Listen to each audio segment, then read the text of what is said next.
بسم الله الرحمن الرحیم. دا ویډیو پښتو ژبه کې ریکارډ کولو بنیادی مقصد دا دی چې یاره زمونږ د حکمرانان یا صوبه کې چې کوم واکداران ناست دي دومره نوټس نه اخلي، نو زمونږ اوس کوشش دا دی چې یاره موږ دا فریاد، دا مطالبه، دا اپیل چې دی وزیر اعلی خیبر پختونخوا سہیل افریدی ته اور صوبائی وزیر صحت چې دی، سیکرټری صحت چې دی،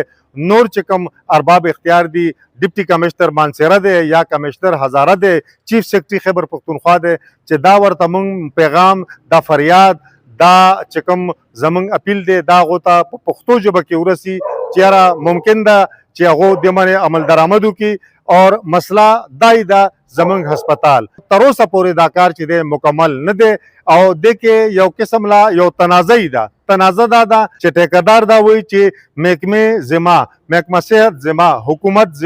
زما 16 کروڑ روپے بقایجات دي، ما ته بقایجات په ملاویږي نو زه به چې دی هسپتال چې دی محکمې ته هینډ اوور کوم او دا هسپتال به فعالیږي. زما بقایجات چې دي 16 کروڑ روپے دي، 16 روپے نه دي، 16,000 نه دي، 16 لک نه دي، 16 کروڑ دي. دا ما ته نه ملاویږي نو هغې پورې به دا زه محکمې ته نشم هینډ اوور کولی، دې لپاره چې زه داسې نشم کولی چې بیا زه خپل پیسو لپاره ټکرې وم. نو د هغې خبر هم درست ده. تیر شوي ستمبر میاشت کې غالبا ستمبر یا اکتوبر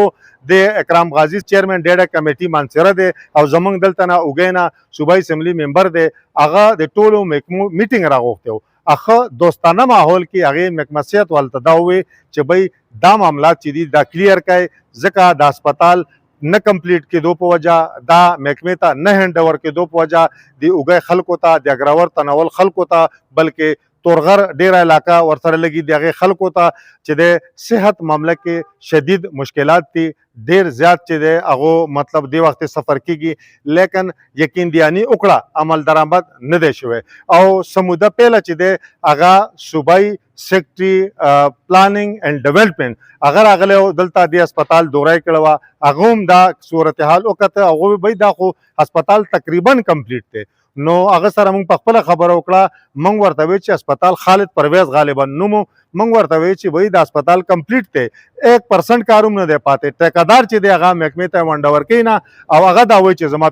زما پیسې به راکوئ نو زه به هینډ اوور کوم، زما پیسې نه راکوئ زه دا هینډ اوور کولی نشم چې دی زه بیا چې دی خپل پیسو لپاره ټکرې نشم ویلی. دا 46 کروڑ روپو پراجیکټ دی، اوسه پورې دا کمپلیټ نه دی او اوسه پورې د دې علاقې خلکو، حالانکه دې علاقې خلکو دا اوږی هغه ځای دی چې کوم خلکو نواز شریف لا شکست راکړ دی، ګستاسب قومي اسمبلی کې جتاو کړ دی او صوبایي سیټ باندې دویم ځل باندې چې دی پاکستان تحریک انصاف چې دی دا سیټ ګټي. سن 2018 الیکشن چې و هغې کې نوابزاده فرید چې و هغه ایم پی او، سن 2024 کې اکرام غازی چې کوم عام ورکر دی هغې له خلکو ووټ راکړه، هغې ایم پی ای جوړ کړه، نواز شریف خلکو اراو کو، لیکن اوس داسې ښکاري چې شاید هغه خلک چې دی کوم پی ټي آی له ووټ راکړی هغه بجای هغې ریوارډ بجای هغې اوس خمیازه چې دی بوختاوي او اوس چې کوم مخالف نورې پارټۍ دي اوس هغه هم هغو له چې دی پیغورونه راکوي، مسلم لیګ والا پیغور راکوي، نورو پارټیانو والا پیغور راکوي چې تاسو چاله ووټونه راکړي نو ستاسو ایم این اے څه شو، ستاسو هسپتال څه شو، او که نواز شریف ګټلی وی نو فلانی کار به کړی او فلانی کار به کړی او فلانی کار به کړی. نو اوس هم نواز شریف زوم چې دی کیپټن صفتر هغه چې دی ستاسو ایم این اے نه زیات کار کوي، نو بیا تاسو چې کوم هغه ایم این اے له ووټ راکړه یا تاسو پی ټي آی له ووټ راکړه، یو په ځای 2 ځله راکړه، تاسو له چې دی څه فایده شوه. نو اوس هغو هم پیغورونه راکوي. نو وزیر اعلی صاحب ته موږ دا ګزارش کوو، هغه پخپله وایي زه یو ورکر یم، اکرام غازی وایي زه یو ورکر یم، اکرام غازی دې کې شک نشته آواز والا بارها اوچت کړی هم دی لیکن عمل درآمد نه دی شوی. اوس که دا د اپوزیشن ایم پی ای وی نو موږ به وایو زه یاره دا اپوزیشن کې دي، ولې موږ افسوس موږ له دا دی چې حکومت د پی ټي آی، وزیر اعلی د پی ټي آی، ایم پی ای د پی ټي آی، ایم این اے د پی ټي آی، هسپتال چې دی هغه 9 کالونه دغه شانې پروت دی او څه د مکمل کېدو نوم نه اخلي او پته نشته چې دا تر څو پورې به دا خلک چې دی صحت سہولیات حوالې سره سفر کېږي، مشکلات سره به دوچار کېږي. او اوږی د خیبر پښتونخوا متعدد اضلاع چې دي هغو نه د دې اوږی آبادي زیاته ده، لیکن افسوس دا دی نن پورې پکې تحصیل هډ کوارټر هسپتال چې دی هغه نه دی فعال شوی او دا عمارت تاسو ګورئ چې هغه نه دی کمپلیټ شوی. نو سهیل افریدي ته موږ د دې ویډیو په توسط سره